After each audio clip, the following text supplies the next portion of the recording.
السلام علیکم ورحمۃ اللہ وبرکاتہ۔ ایک سوال تھا، کیا یوم عرفہ کا روزہ، اس کے بارے میں جو حدیث آتی ہے کیا وہ صحیح ہے یا ضعیف ہے؟ یہ حدیث مبارکہ صحیح ہے، اور اس روایت کو امام محمد بن یزید بن ماجہ سنن بن ماجہ میں لے کر آئے، اور اسی طرح اس روایت کو امام احمد بن محمد بن حنبل رحمہ اللہ مسند احمد میں لے کر آئے، اور اسی طرح امام احمد بن شعیب النسائی رحمہ اللہ، اور اسی طرح امام مسلم بن حجاج رحمہ اللہ، اور اسی طرح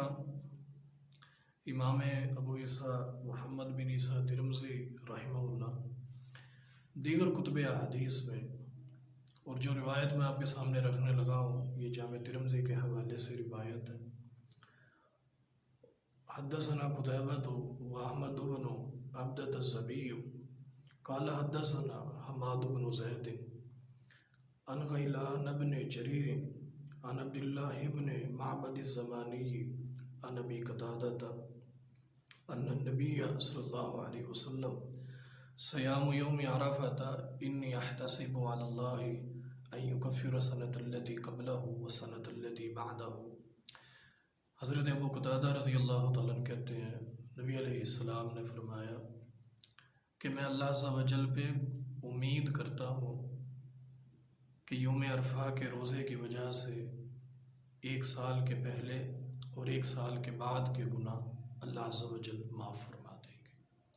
تو یہ روایت مختلف طرق، مختلف اسانید اور مختلف راویوں سے مختلف کتب احادیث میں موجود ہے، اور جیسا کہ میں نے آپ کے سامنے یہ روایت رکھی، اور بالتفصیل یہ روایت سنن ابی داود میں علامہ سلیمان بن اشعث رحمہ اللہ نے، اور اس کی شرح لکھتے ہوئے عون المعبود علامہ شمس الحق اعظم آبادی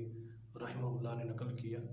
اور اسی طرح جامع ترمذی کی جو روایت آپ کے سامنے رکھی امام ابو عیسیٰ محمد بن عیسیٰ ترمذی رحمہ اللہ کی، اور بالتفصیل اس کی شرح لکھتے ہوئے تحفۃ الاحوذی محدث عبد الرحمن مبارک پوری رحمہ اللہ نے نقل کی۔ تو لہٰذا حدیث مبارکہ ٹھیک ہے، اور عن قریب ہمارے پاس یوم عرفہ کا روزہ آنے والا ہے، اس کو رکھنا چاہیے، اور 2 سال کے گناہوں کی معافی کی امید اللہ عز و جل کے سامنے رکھنی چاہیے۔ اللہ عز و جل سے دعا ہے کہ اللہ عز و جل اس روزے کی وجہ سے اور خاص اپنی رحمت کی وجہ سے ہمارے 2 سالوں کے صغیرہ و کبیرہ سارے گناہوں کو معاف فرما دے۔ ھذا ما عندی واللہ اعلم بالصواب۔ السلام علیکم۔